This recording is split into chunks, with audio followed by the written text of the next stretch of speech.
Boa noite, irmãos. Vamos entoar agora o hino de número 342. 302. Tudo entregarei.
Vamos falar com Deus mais uma vez?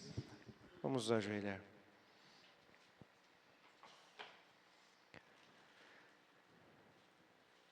Santo Senhor, nós cantamos nesse momento que queremos entregar tudo que o Senhor nos dá, porque nada é nosso, tudo vem das Tuas mãos, nosso corpo, a nossa vida, a nossa mente.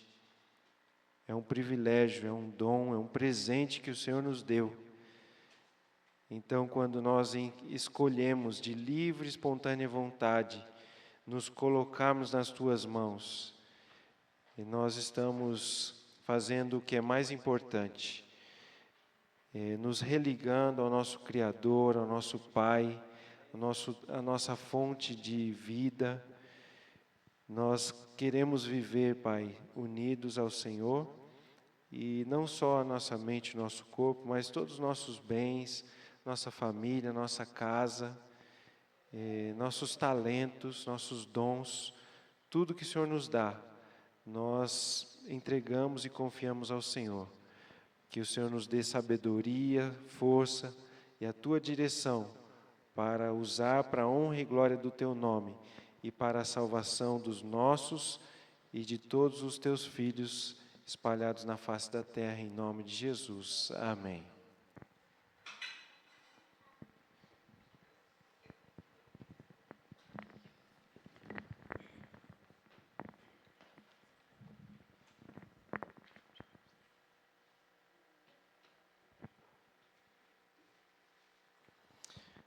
Boa noite, meus queridos e amados irmãos. Que alegria poder estar aqui mais uma vez nessa semana abençoadíssima na casa do nosso Deus. Continuando aí essa semana que tem sido uma bênção. Durante essa semana nós temos meditado aqui em alguns personagens da Bíblia que demonstraram aqui verdadeiros jovens de valor. Hoje nós vamos meditar aqui sobre uma jovem que ou no primeiro momento, ou se podemos dizer assim, para algumas pessoas aparentemente não tinha nenhum valor. Eu quero te convidar a abrir a sua Bíblia aí. Primeiro, antes de nós chegarmos aqui no assunto de quem é esse nosso personagem, ou essa nossa personagem, nós vamos ler alguns versinhos para poder contextualizar a vida dessa personagem, tá? Lucas capítulo 11.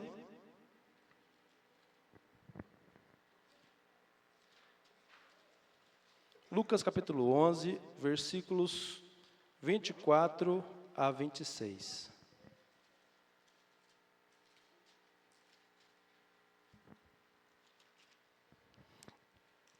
A minha Bíblia diz assim. O título é A Estratégia de Satanás. Versículo 24.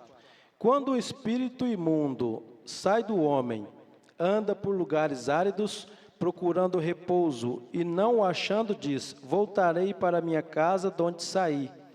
E tendo voltado, a encontra varrida e ornamentada. Então vai e leva consigo outros 7 espíritos piores do que ele, e entrando habitam ali, e o último estado daquele homem se torna pior do que o primeiro. Misericórdia, né, irmãos? Que essa não seja a realidade na vida de nenhum de nós, mas que nós, uma vez aceito a graça de Cristo, aceito a salvação em Cristo, não possamos voltar para trás, não possamos abandonar esse caminho. Agora, leia comigo o livro de Marcos. Não, nós já estamos aí no livro de Lucas, vamos manter Lucas mesmo, capítulo 8. Lucas capítulo 8, versos 1 e 2, e a minha Bíblia diz assim, o título é As Mulheres Assistiam Jesus. Diz assim, Lucas 8, 1. Aconteceu depois disto que andava Jesus de cidade em cidade, de aldeia em aldeia, pregando e anunciando o evangelho do reino de Deus, e os 12 iam com ele, e também algumas mulheres que haviam sido curadas de espíritos malignos e de espírito de enfermidades. Maria, chamada Madalena, da qual saíram 7 demônios. Vocês lembram do primeiro texto que nós lemos? Vamos ler agora. Agora sim, nós vamos lá em Marcos. Marcos, capítulo 8. Marcos 8, versos... Não, agora é Marcos 16, irmãos, perdoa-me. Marcos 16, versículo 9. Diz assim: havendo ele ressuscitado, aqui o contexto aqui, né? O título diz, Jesus aparece a Maria Madalena. Diz, havendo ele ressuscitado de manhã cedo, no primeiro dia da semana, apareceu primeiro a Maria Madalena, da qual expelira 7 demônios. Nós lemos aqui no primeiro texto que a estratégia de Satanás é quando ele sai do corpo de uma pessoa, quando uma pessoa aceita Cristo, se converte. Aqui nós lemos no texto que diz que ele sai procurando algum outro lugar, ou seja, um outro corpo para habitar. E ele não achando, aqui a Bíblia fala que ele volta para aquele corpo antigo e ele traz consigo quantos demônios? Ele traz mais 7. E aqui agora no relato de Maria, fala aqui que Jesus tirou quantos espíritos imundos do corpo de Maria? 7.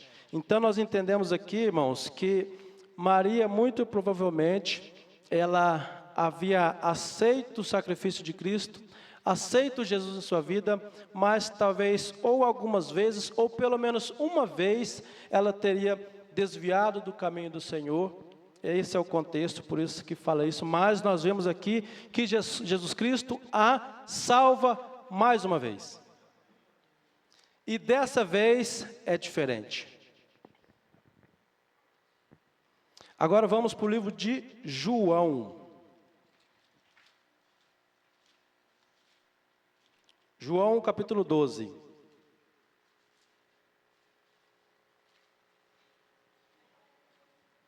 João 12, do 1 até o 8, e a minha Bíblia diz assim. O título aí é Jesus ungido por Maria em Betânia. 6 dias antes da Páscoa foi Jesus para Betânia, onde estava Lázaro, a quem ele ressuscitara dentre os mortos. Deram-lhe, pois, ali uma ceia. Marta servia, sendo Lázaro um dos que estavam com ele à mesa. Então Maria, tomando uma libra de bálsamo de nardo puro, muito precioso, ungiu os pés de Jesus e os enxugou com os seus cabelos, e encheu-se toda a casa com o perfume do bálsamo. Versículo 4. Mas Judas Iscariotes, um dos seus discípulos, o que estava para traí-lo, disse: por que não se vendeu este perfume por 300 denários e não se deu aos pobres? Versículo 6, isto disse ele, não porque tivesse cuidado dos pobres, mas porque era ladrão, e tendo a bolsa, tirava o que nela se lançava.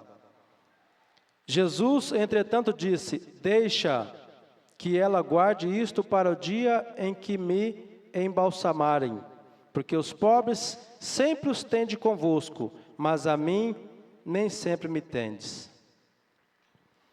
Aqui, irmãos, nós vemos Jesus, esse texto que nós lemos, começa falando que Jesus, ele estava em Betânia, ele estava num jantar, e junto com ele estavam algumas pessoas. Lázaro estava ali, Maria, Marta, e tinha algumas outras pessoas também. E aí conta que Maria, então, ela faz algo inesperado. Ela faz algo que as pessoas que estavam ali não estavam esperando. Podemos dizer que foi um ato de escândalo para todos que estavam ali. O que Maria faz? Ela unge os pés de Jesus com um perfume caríssimo. Volte a sua Bíblia lá no livro de Gênesis, versículo 18, capítulo, na verdade, 18, versículo 4. Gênesis 18, 4, diz assim, o título aí é O Senhor e 2 anjos aparecem a Abraão. Gênesis 18, 4. Traga-se um pouco de água, lavai os pés e repousai debaixo desta árvore. Tem uma semelhança aí? Era costume na antiguidade lavar os pés dos viajantes. Por quê? Muitos vinham de lugares longes, estradas ruins, sol. Geralmente os pés estavam machucados, feridos. Então, já era um costume na antiguidade de lavar os pés daquelas pessoas que vinham, que eram recebidos, que passavam pelas casas. Essa prática, ela demonstrava hospitalidade, demonstrava respeito e demonstrava um cuidado de amor ao próximo. Nós vemos aqui que o próprio Jesus, ele fez isso também. Vocês lembram de uma cerimônia conhecida como lava-pés? A lição do quê? Uma lição de humildade, uma lição de amor. E assim, seguindo esse costume, Maria faz o quê? Ela lava os pés de Jesus. Mas existe uma grande diferença aí agora. Só que acontece, nem todos apoiaram, nem todos acharam interessante o que Maria fez.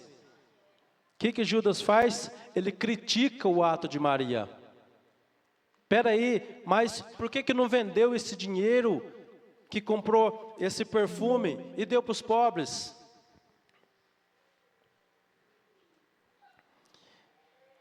E aí, Jesus, ele percebendo ali a intenção de Judas, ele justifica a ação de Maria, falando que ela ungiu para o dia da sepultura. que ela ungiu para o dia da sepultura. O que isso quer dizer? Irmãos, Maria, sem saber, ela fez um ato simbólico ali da preparação da morte de Jesus. O gesto de Maria é visto como uma antecipação da unção do corpo de Jesus por o sepultamento. Maria demonstrou amor por Jesus e o reconheceu como Messias.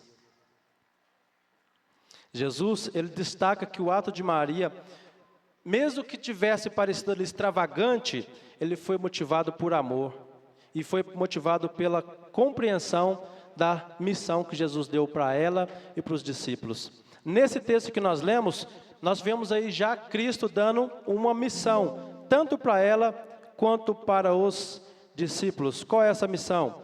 Vamos voltar ali, não sei se vocês saíram ali, a gente foi para Gênesis, né? Vamos voltar lá para João, capítulo 12.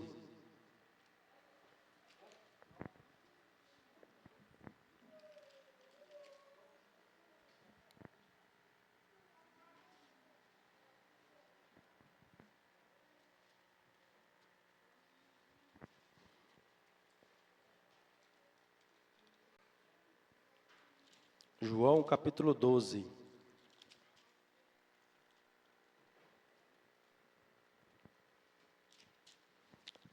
Isso aí, João capítulo 12, versículo 8. O que diz aí no versículo 8? Porque os pobres sempre os tende convosco, mas a mim nem sempre me tendes. Ou seja, os pobres vocês sempre tende convosco para quê? Para cuidar. Ali ela já viu e entendeu o chamado e a missão, tanto para ela quanto para os discípulos, de cuidar dos pobres, de cuidar dos necessitados.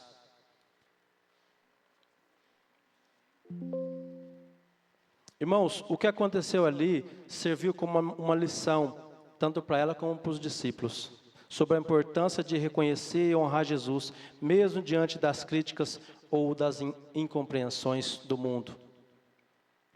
Maria, ela fez ali um ato, para muitos, exagerado. Mas com esse ato, o que ela fez? Ela demonstrou o seu amor, ela demonstrou a sua entrega. Ela fez tudo o que estava ao seu alcance para demonstrar que ela tinha aceitado a Jesus. Que a vida dela agora é uma vida diferente. A pergunta que fica para nós é, nós temos feito como ela?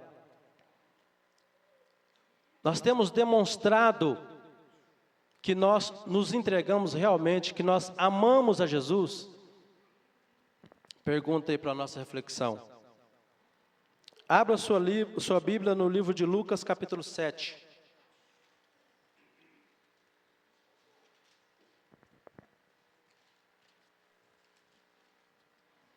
Lucas, capítulo 7, os versículos são do 36 até o 48. O versículo 36 diz assim, o título é A Pecadora que Ungiu os Pés de Jesus. Versículo 36, convidou-o um dos fariseus para que fosse jantar com ele. Jesus, entrando na casa do fariseu, tomou lugar à mesa. E eis que uma mulher da cidade, pecadora, sabendo que ele estava à mesa na casa do fariseu, levou um vaso de alabastro com unguento. E estando por detrás, os seus pés, chorando, regava-os com lágrima, e os enxugava com os próprios cabelos, e beijava-lhes os pés, e o ungia com unguento. Nós vemos aqui uma demonstração de amor, uma demonstração de aceitação a Cristo.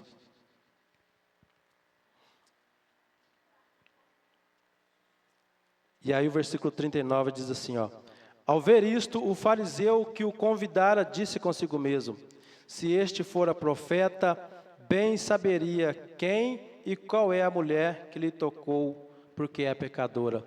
A diferença de pensamentos que nós vemos aqui. Uma querendo demonstrar a todo custo o quanto que ama, mostrar e amar e dizer que aceitou. E o outro com incredulidade.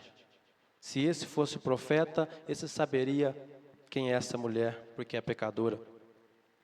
E aí então, Jesus, vendo-lhe o pensamento, sondando-lhe o coração, assim como Ele faz com cada um de nós. Ele conhece os nossos pensamentos, Ele sonda o nosso coração. O que nós temos demonstrado para Cristo?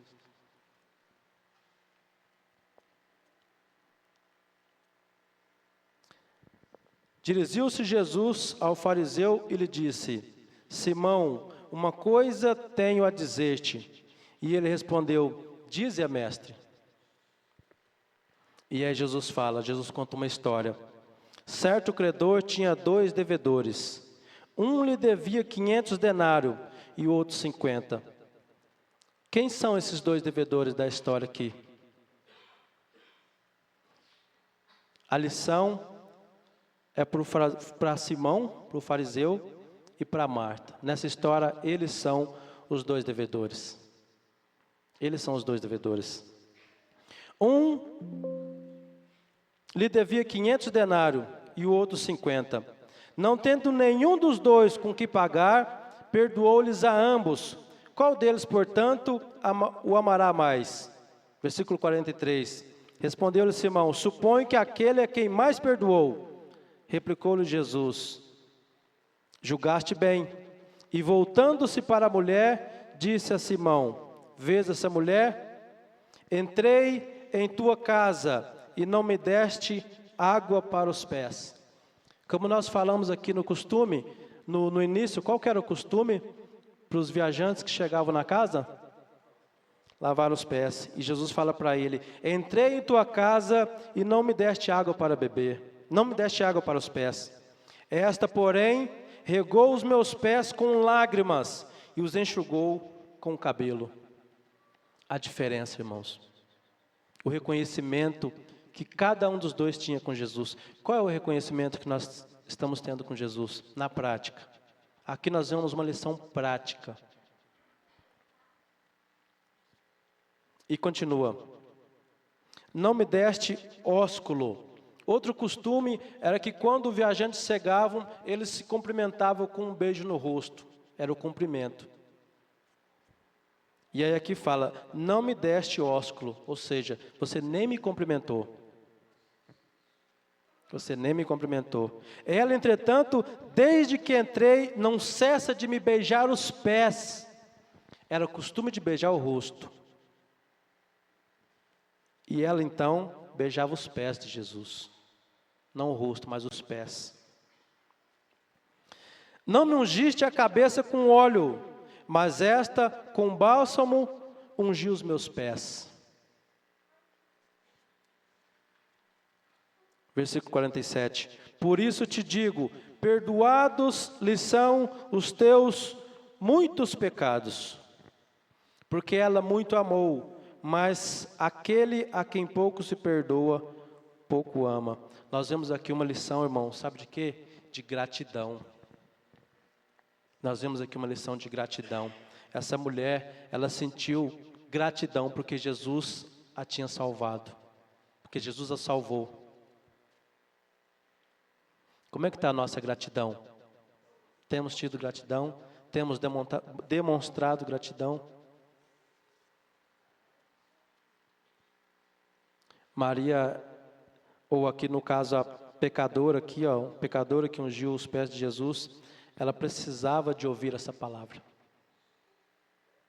Ela se sentia impura, se sentia pecadora, que realmente era, e Jesus Cristo ali então tirou um peso ali da sua consciência, tirou um peso dela e falou: perdoados estão os teus pecados. Ele disse, a versículo 48, então disse a mulher: perdoados são os teus pecados. Irmãos, essa história, nós já estamos finalizando aqui, ela nos ensina sobre o amor e sobre a gratidão, que vem do perdão. Quando a gente compreende o que Cristo fez por nós, quando a gente se entrega, o que ela fez ali foi um ato de entrega. Quando nós compreendemos a profundidade do perdão de Deus, nós somos motivados a amar mais. Nós somos motivados a servir mais e a demonstrar mais.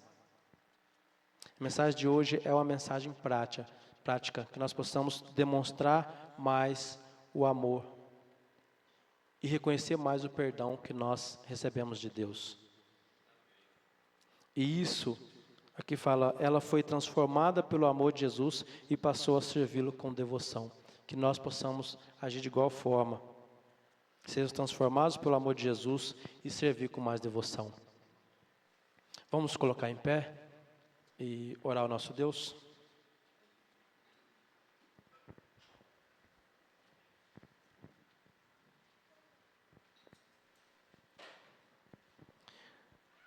Santíssimo Deus, eterno Pai, nós vemos aqui, ó Pai, na meditação de hoje, na palavra de hoje, dois relatos, onde nos dois relatos demonstra o reconhecimento da graça do Senhor, o reconhecimento do amor do Senhor e a aceitação, ó Pai, de que o Senhor se entregou por cada um de nós. Meu Deus, que nós possamos de igual forma, Pai, demonstrar o amor de forma prática, demonstrar publicamente de que nós aceitamos, de que nós fomos libertos, que o Senhor nos libertou da escravidão do pecado, que nós somos sim pecadores, mas que pela graça do Senhor nós possamos viver, Pai, sendo guiado pelo Senhor, guiados pelo Espírito Santo, que nós não possamos ser guiados, ó Pai, pela fraqueza, pelo pecado, mas que o Espírito do Senhor possa nos conduzir, ó Pai, dia a dia, para que nós possamos estar mais próximos do Senhor. Esteja com cada um de nós, nós oramos agradecidos em nome de Jesus. Amém. Amém.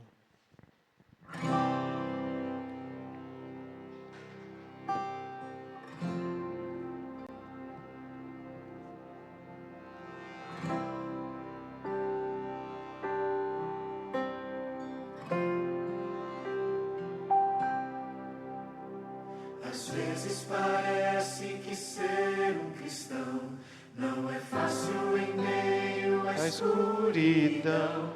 Ainda mais se eu pensar que não é minha luz, mas a união com Deus que o brilho produz.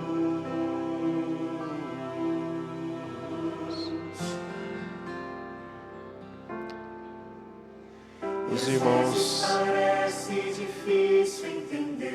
os irmãos estão convidados a descer e nós vamos ter um lanche ali, tá bom?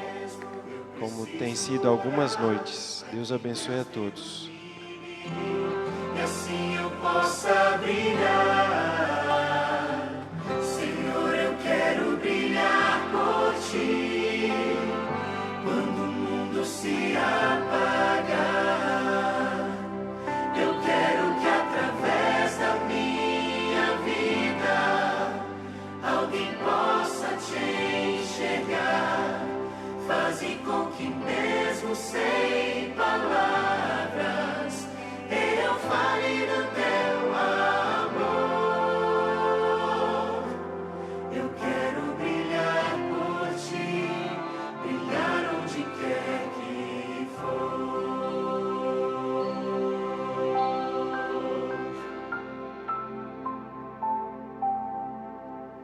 Às vezes eu temo que vou fracassar, pois eu sei que errei, continuo a errar. Mas se a minha luz parece extinguir-se,